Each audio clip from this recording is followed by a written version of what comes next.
All right, let's get right into it.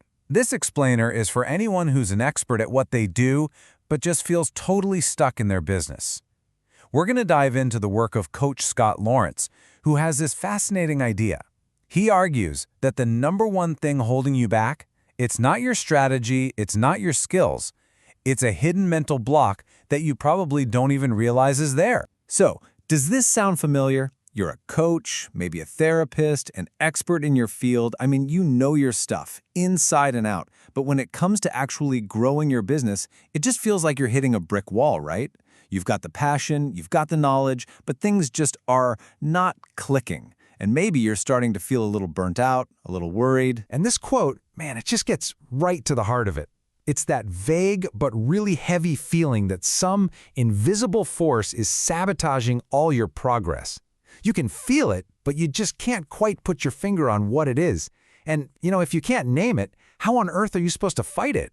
And look, this isn't just some random theory pulled out of thin air. These insights, they come from real-world experience. We're talking about work with over 4,000 hypnotherapy clients since 2010.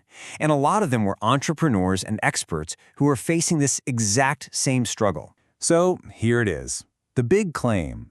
That invisible force holding you back, it isn't a lack of business savvy. It's unresolved trauma. Now, I know, that word can sound really extreme, but the key here is to understand how this framework defines trauma in a way that applies directly, and maybe surprisingly, to your business. Okay, so how exactly does this barrier work? Well, a great way to think about it is like you have two competing mindsets, almost like two different worlds that are constantly at war inside your head. One is stuck looking backwards, and the other is trying to build your future. And this right here, this is the fundamental conflict. On one side, you've got the trauma mind.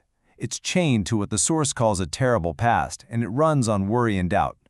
The result? You guessed it. Inaction. Paralysis. But on the other side, you have the marketing mind. It's totally focused on a great future, fueled by strategy and data, and its result is action. You can see right away how one just freezes you and the other creates momentum. But here's the most important thing to get. They can't coexist. One of them has to win. So let's take a closer look at this trauma mind, because this isn't just about having a bad day or feeling down.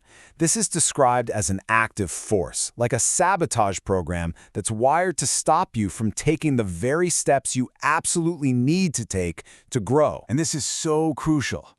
The point here isn't necessarily about some single huge dramatic event from your past. This trauma is described more like an outdated program that's just running in the background of your brain. It's based on old rules from a world that might not even exist anymore. And it just keeps laying down the same old broke tracks, leading you to the exact same frustrating results over and over again. So, this trauma program, it runs on 4 key subroutines, or what the source calls quadrants. First, there's identity trauma, that little voice that says, other people have worth, but not me. Then survival trauma, that constant, draining feeling of overwhelm. How will I get through this? Third is ego trauma, that crippling fear of being judged. And finally, isolation trauma, the deep belief that you're totally alone in this fight.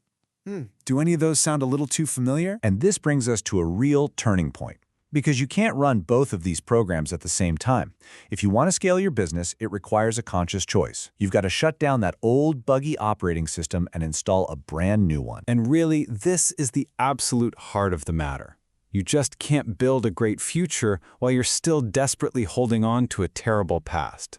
It's a fundamental choice you have to make about which world you truly want to live in and what you're willing to let go of to get there. But listen, this choice isn't like flipping a switch. It's not that easy.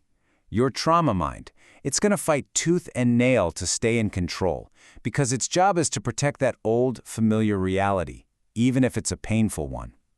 So when you try to install the marketing mind, when you try to actually do the steps a coach gives you, that resistance you feel, that's it. That's the battle for the real estate in your brain. Okay, so if you win that battle, what does the other side even look like? Let's talk about the world you're fighting to get into, the marketing mind. And this isn't about running ads and building funnels, not really. It's a completely different operating system, one that's focused on predictable, repeatable strategies for growth. And this new operating system, it comes with its own powerful toolkit. the 4 powers of marketing. It all starts with understanding your customers' core drivers, what they really want deep down. Then you build a community around them to create social proof and that group energy. It's only then that you use cash to amplify a system that you've already proven works. And finally, you find collaborators to tap into their audiences and really scale your reach. Let's just zoom in on that first power for a second, because it is absolutely critical.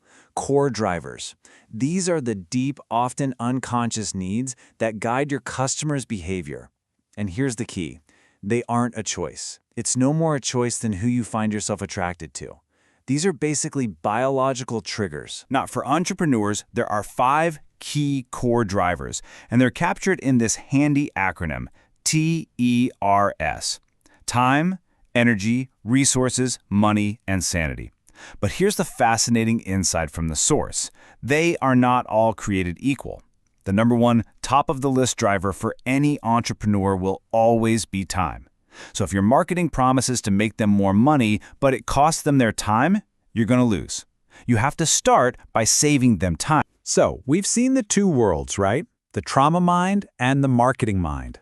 And this brings us to 2 very distinct formulas that really determine how you run your business and, frankly, how you run your life.